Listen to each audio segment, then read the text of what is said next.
Bonjour à vous tous.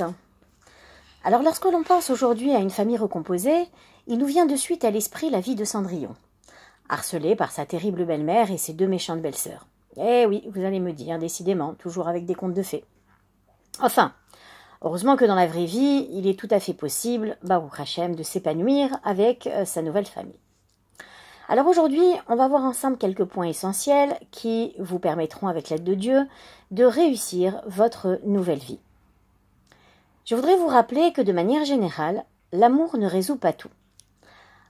On a souvent tendance à croire au départ, ce à tort, que parce que l'on s'aime, alors tout va être plus facile.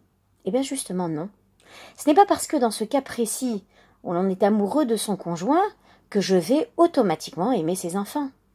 D'ailleurs, comme nous le savons tous, construire son couple n'est déjà pas évident. Alors lorsqu'il s'agit de familles recomposées, cela nécessite davantage de travail personnel. C'est pourquoi au début de la relation, il est nécessaire de laisser un temps d'observation aux enfants. Cela ne sert à rien du tout de précipiter ou de les bousculer avec des questions à répétition, comme par exemple, imaginez après avoir été tous au restaurant, leur dire « Alors, comment tu les trouves ?» Et puis cette même soirée, alors que vous avez été au ciné, leur répéter « Alors, comment tu les trouves ?» Ou bien avec cette fameuse phrase type « Ils sont sympas, hein, ils sont sympas !» Et oui, n'oubliez pas que tout enfant confronté à la séparation de ses parents est fragilisé et déstabilisé.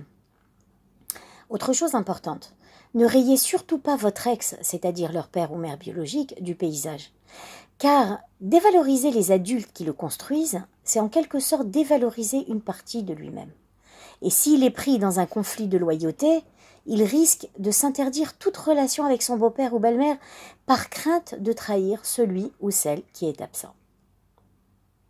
Alors voilà, si le conseil vous a plu, n'hésitez pas à liker la vidéo et surtout aussi à vous abonner.